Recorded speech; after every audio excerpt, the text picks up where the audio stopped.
Good day, everyone. This is a study to gauge the situational judgment of the cadets of the Philippine Military Academy when presented with honor-related violations.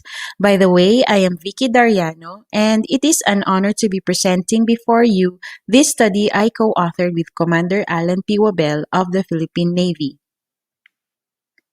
So the Philippine Military Academy traces its humble beginnings in Bulacan, Philippines. It relocated to Baguio City and has made it its home since then. A high standard of discipline is the cornerstone of the entire military structure.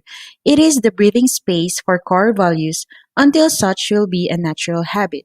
Unfortunately, unethical behaviors hinder the development of discipline.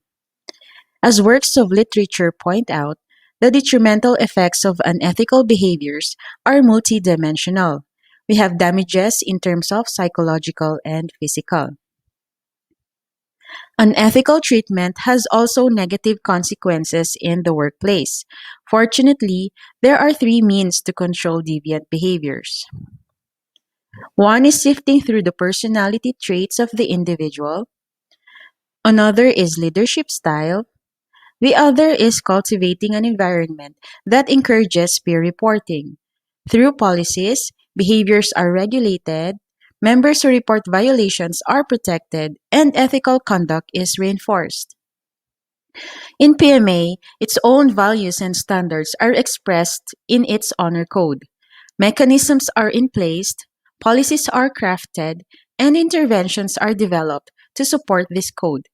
However, it needs empirical underpinnings to claim that it is relevant, efficient, and even effective. This study offers just about that. By experience, controlling and preventing behavioral misconduct take a toll on the academy. It is costly to even monitor, much more if a cadet gets discharged. That is why this study determines the factors of the cadet's adherence to the honor code before things get out of hand. Peer reporting intention was conceptualized way back in 1984 and was founded on four premises.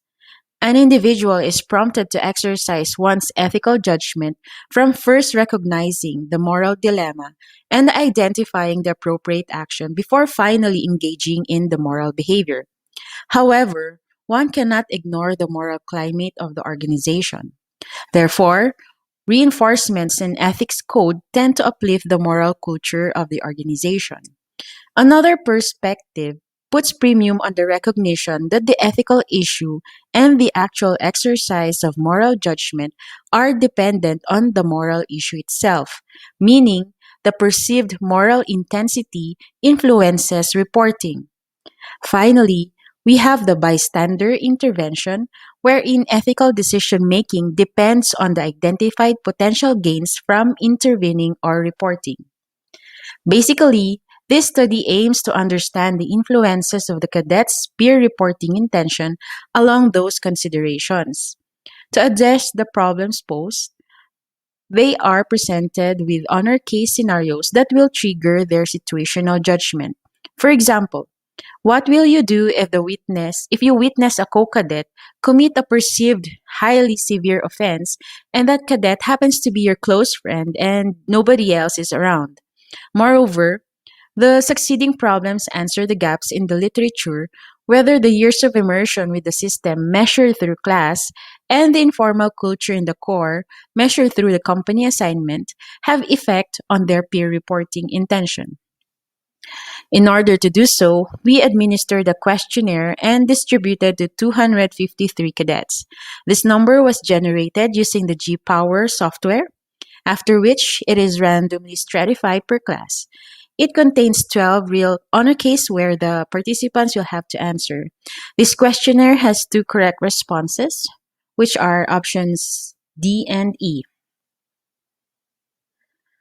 Okay, so the tool obtained 0.819 reliability, which is over the acceptable value of 0.7. In this case, internal consistency can be claimed.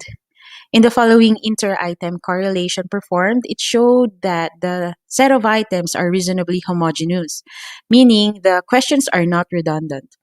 The The item total statistics table reflects the Cronbach's alpha when the item is deleted. Most items appear to be worthy of retention, as you can see, except for question number 10. If this item will be removed, this questionnaires reliability increases from 0.819 to 0.826. However, since each question has a distinct variable interaction that is being measured, removing it would disregard the important result. Thus, we retain the question because the reliability still meets the minimum acceptable zero point 0.7 for any social science research.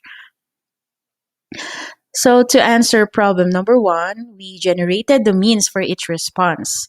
The means range from a low of 3.342 to a high of 50.175.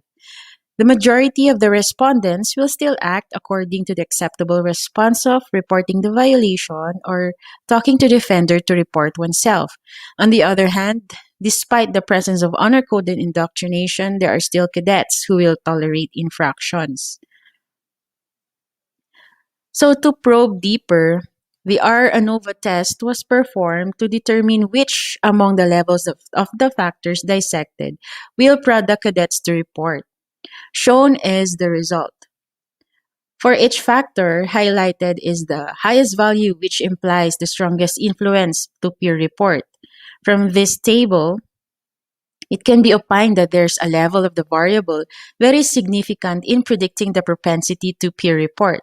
For one, the cadets are more likely to report when the infraction is perceived to be severe. Therefore, those violations which are perceived to be low in severity will most likely be tolerated.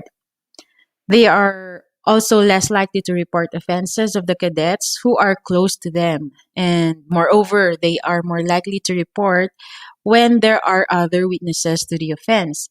Reflected in the graph are the interactions of the three variables.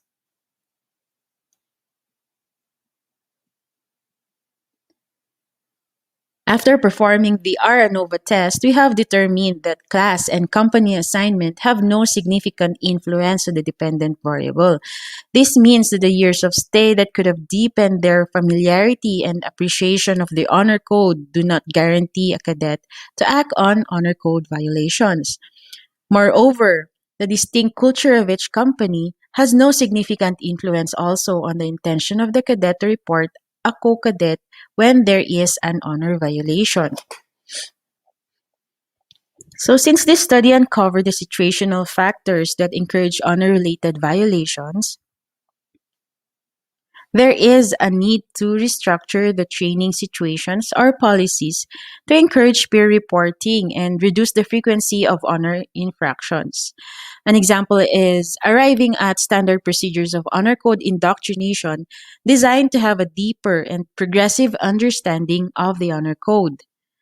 Future studies that will replicate this may consider changing the order of scenarios to prevent preemption of answers based on the progressive levels of each variable. Also, a separate study using a sequential explanatory approach can be pursued to discuss more detailed patterns by uncovering the meaning of the participants' responses as it explains the whys of the quantitative results.